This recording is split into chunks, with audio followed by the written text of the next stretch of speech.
Now this next one we talk about transport proteins. This is very famous protein, right? This is very important, right? So everybody needs this protein, right? So what is the protein involved in this transport?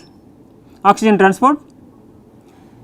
Hemoglobin, right? So here hemoglobin is present in red blood cells, right, which efficiently carries oxygen from the lungs to the tissues of the body, right. Then hemoglobin also helps in the transportation of carbon dioxide and hydrogen ions back to the lungs. So this is the protein, right. Hemoglobin has how many subunits? 4 subunits, 2 alpha subunits and 2 beta subunits, and the B subunits they contain a specific residue called the glutamic acid, right. So this is structure of the hemoglobin B chain, it looks like this. If there is a change in the nucleotide or a change in the amino acid, so this will affect this transport, right. For example, here if you see this GAG, right. So GAG code for glutamic acid, if it is converted to GTG, right. So A is changed to T, right, then it changed glutamic acid to valine. So it changed to glutamic acid to valine. So now just now we discussed about different characteristic features. Which type of amino acid is glutamic acid? Charge, negative charge, right. So but valine? Hydrophobic, right. So if you mutate glutamic acid to valine, what will happen? You change, right. So now they form the hydrophobic environment. So because due to hydrophobic environment, so this amino acid residue valine tries to interact with the other hydrophobic residues in the other chain, right, in their hydrophobic packet. Because of this interactions, so it is not able to have the proper interaction, so it tend to form fibrils, right. Because of these fibrils, right, so they change the shape like the regular one into sickle. So now this is a regular shape, and if you make the sickle cell, now this will block this transport of this oxygen. So this is the one form the sickle cell anemia. This is the disease mainly we found to many people in Africa, right. So now this protein is very important for the carrier of the oxygen, right. Now there are other proteins called defense proteins. So what are called defense proteins? Antibodies. So because we defend ourselves, because we have to be safe from the environment, right, from the bacteria or virus or all anything. So like immunoglobulins, right. So this can recognize and precipitate or neutralize the invading bacteria or virus from the other species. Then there is another protein called thrombin, right. This thrombin is also very important because it is a blood clotting protein, right, because when you got injured, so this should be clotted, right. So this is the one which helps when we get injured, so to prevent the loss of blood, right, in the vascular system, right. Then there are some proteins, they are acting as regulatory proteins, right, which regulate the cellular and physiological activity. For example, insulin, right, this is not a very well known example. So it regulates the sugar metabolism. So if you are having diabetes, so right, you need to have insulin, right. So this is the one which regulates the cellular physiological activity. And a lot of other proteins, they are having different functions. One example is a monolin, is a protein which is also used to be a sweetener, right, it is safe. But then also other proteins like nutrient proteins, right, this is the one usually people know. If you talk about proteins, right, immediately they will tell about what are proteins means, they will tell about the you can eat beans, right. So you will get lot of proteins, right. So there are various nutrient proteins like ovalbumin that is available in egg, right, like the egg white and the casein in milk and so on. So there are various proteins, they have different functions in living systems, and we have these proteins for the proper function of our body, right, and all the cellular processes. Then if you have different types of structural important proteins, right, for this is called contractile proteins or the motile proteins, right. So for example, this actin or the myosin, they function the contractile system of the skeletal muscle, right. Then structural proteins, right, which gives the strength and protection. For example, keratin, right, and the fibrous protein, also the collagen, right. For example, you can find this in hairs and fingernails, right, and the feathers, right. So you can see these proteins, and these proteins they have some specific combination of amino acid residues, like they have the combination of this hydroxyproline, glycine and proline. So about this the higher contribution of this protein. So you can see the one third this is about the glycine, and hydroxyproline as well as the proline. So, this gives the elongated shape to this structural protein like the collagen or other protein, keratin and so on. Fine. Then first we discussed about globular proteins and the fibrous proteins, and the next step is the membrane proteins, right. As we discussed earlier, membrane proteins are embedded into membranes. So, if you see I give two types of proteins. Okay, here this is the membrane, right. So, I have the membrane surface here, this is the membrane, and these are the proteins which are embedded into membrane. So, this is the outside extracellular space, and here this is the membrane, right. And these proteins are, as we discussed earlier, two types of proteins, here this is alpha and this is beta, right. You can see this is a beta barrel conformation. So, these proteins also perform various functions like the transporters or receptors or channels and so on, right. Just I will explain with this with few examples, right. So, here is one example for the transporters, right. What is a transporter generally? Which transports the molecules, right. So, you can see the transporter is a membrane protein, right, which is involved in the movement of ions or small molecules or macromolecules, right, such as another protein also, right, across the biological membrane. So, this transports, right, mainly these transport, right, assist, right, the substance, right, mainly by the active transport, right, from the lower concentration to the higher concentration. And for example, multi-drug efflux transporter, here is an example I give for the multi-drug efflux transport ACRB, right. Here how the transport happens, okay, here you can see the molecules, right. So, here this is the inner membrane, right, here this is the periplasm and this is the outer membrane. So, here this is the protein involved in outer membrane is toll C, right, this toll C, and here the inner membrane this is the ACRB, right. So, if you have this substance here, right, the substrate is here, right, you can see the substrate, right. So, you cross the membrane and during this transport, these transmembrane helices like transmembrane helix 10, right, these are the residues which are involved in the electrostatic interactions like the ASP 407 and lyse 940 and ASP 408, right. They are disturbed, right, these are the ion pairs are possible candidates for the translocation, they are disturbed. So, the helix transmembrane helix 10 would change the conformation and goes here, and due to the pumping mechanism this will be pulled out through the outer membrane to the outside. So, this is how they do the transport mechanism. Likewise, there are various transporters which are known in the literature, but they have different mechanisms to transport ions and the molecules across the membrane. Proteins, right? These are also membrane proteins, for example, ion channels, right? There are different types of ion channels, right? Potassium dependent ion channel, chlorine dependent ion channel and so on. And these proteins also they cross the membrane, right? Selectively they will cross the membrane.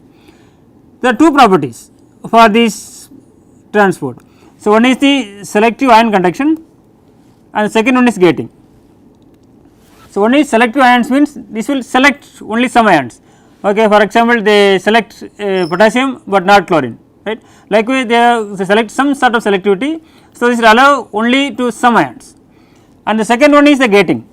Gating means for some cases it will open the channel, so it will allow to pass through, and some cases it will close the channel. So, in this case nobody can, the molecules they cannot enter into these channels, right. Okay, so, if you see this example, so this is the example for the closed and open conformation. So, here if you see the molecule is here, the ion is here, they want to transport through this membrane, right, and here if you see this is glutamic acid 148, this 148 is here inside the membrane. So, in this case it blocks the transport, right. Now, it change the conformation and here the E148 moves away from the membrane to outside. Now, the path is open and now this ion can pass through this membrane, right. This is the in, this out. So, here is blocked and here this you have the space, so it can go, right. So, there are two different aspects.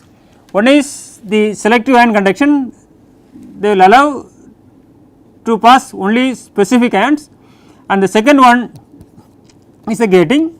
So, it has open and closed conformation, right, change the conformation to allow to pass through into the membrane, right.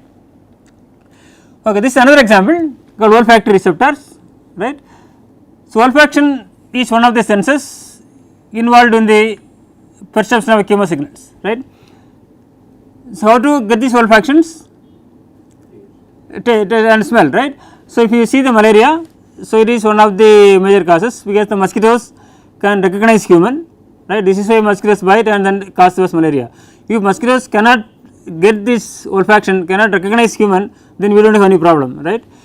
Right. So, now they try to understand whether this mosquito's antenna contains some of the olfactory receptors. Okay, so, they take the electrophysiology experiments, they try to see the olfactory receptors in the antenna, they found most of this, they have these receptors, this is how they recognize the human, right. Also instead of the morning time, if you compare the evening time, it can easily recognize human, this way we have lot of mosquito bites in the evening, right. So, now there are several research going on to understand the olfactory receptors mainly in the GPCRs. See, there are several methods they have developed to identify these receptors and see how the mosquitoes recognize this type of receptors and what is the correspondence between the proteins in the mosquitoes and the proteins in the human, and see how what is the correspondence between these two to understand the olfactory receptors and address the issue of malaria. So, now we look into these functions, right. There are various functions we described. Can you remember some of these functions till we discussed till now? Antibodies, structural proteins, enzymes, transporters, regulatory proteins, receptors, transporters, right, channels. So, we discussed various functions, right, and the functions of these proteins mainly depends on the structure, right. Structure means I can say okay, here I can show one of the structures, right. How a structure looks like, this will help to detect the function. For example, I discussed about the enzymes, so the active sites. So, if you look into the structure, active sites are not located inside the structure, right, because inside the structure it is completely compact, right. So, you can see where you can see the probable active sites, so that the ligand molecules can enter and interact or any other molecule can go and interact. So, if you go to the structure, if you see this one, you can see a kind of packet here, right. So, if you have different structures, right, now from these structures we can understand the probable active sites and where the ligand can interact as well as they inhibit the activity, right. Currently we know that we have suffered with various type of new diseases, right, cancer and HIV, and you can see the chikungunya, dengue and all, right. So, all these diseases they are targeted by some of the specific targets, proteins, right. So, when you try to design inhibitors, they like to have the structures because the function is dictated mainly by the structure, right. So, in different levels. So, this as I explained earlier, so they came as a case of the hemoglobin, right, the glutamic acid 6 is mutated to valine, so it causes the sickle cell anemia. Likewise, a small change in the hormones like the leucine to arginine, it causes high blood pressure. Like in the case of several proteins like the insulin, right, some changes cause the diabetes, and like the P53 you can see, right. So, here small changes, right, it causes which disease? Cancer, right. So, if you understand the functions and if you understand the cause for the different diseases, it is important to know about the structure, right. So, if I say one example, okay, this is the P53, right. Here you can see a protein is here and you can see DNA here, this is DNA, here you can see a protein, okay, this is a DNA binding protein, right. So, the mutations in the P53, so if you make small changes, mainly the replacement of arginines, right, it causes human cancer. So, now how to understand why these specific mutations cause cancer, what is the relationship between this function as well as from the structure, right.